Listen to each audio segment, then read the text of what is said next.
সাইয়েদনা সুলাইমানের অনুসারী ছিল জিনেরা। জিনেরা আবার ওনার কথা শুনতো। উনি জিনদের নিয়ে গোল টেবিল বৈঠক করলেন আর বললেন, আসসালামু আলাইকুম গাইস, মিজানুর রহমান আজারি সাহেবের অসাধারণ ওয়াজ শুনছেন। এই ধরনের ওয়াজ সবসময় পেতে চ্যানেলটিকে সাবস্ক্রাইব করে পাশে থাকুন। ধন্যবাদ।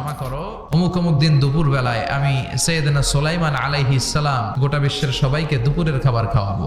জিনেরা বড় বড় পাতিলে রান্না করা শুরু করে দিল। রাতে সাগরের তীরে 40 কিলোমিটার এরিয়ার মধ্যে রান্নার স্তূপ। যেদিন খাওয়ানো হবে ওই দিন সবাই এসেছে। সাইয়েদনা সুলাইমান উদ্বোধনী ভাষণ দিবেন। পাখিগুলো লাইন ধরবে এদিকে, মানুষগুলো লাইন ধরবে এদিকে, সবাই লাইনে এসে খাবার খেয়ে যাও। সাগরের ভেতর থেকে বিশাল এক তিমি মাছ এসে বলে, সুলাইমান আমি লাইন মানি না। তো সাইয়েদনা সুলাইমান জিনদের আদেশ করে দিল, যাও আফ্রিকার একটা রোস্ট করা একটা গরু তিমি মাছের পেটের ভিতরে ঢুকায় দাও। তিমি মাছ বলল, সুলাইমান আমি হা করে রাখবো আমার মুখটা, যতক্ষণ না আমার পেট না ভরে তুমি খাবার দিতে থাকবা। পেট ভরে গেলেই মুখ বন্ধ করে ফেলবো।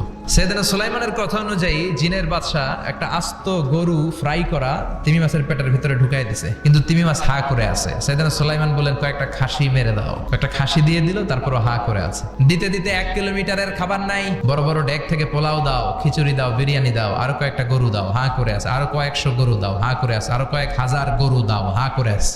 2 কিলোমিটারের খাবার শেষ, 20 কিলোমিটার শেষ, 30 কিলোমিটার শেষ, 40 কিলোমিটারের খাবার শেষ। এখনো তিমি মাছের মুখটা হা করা আছে না নাই?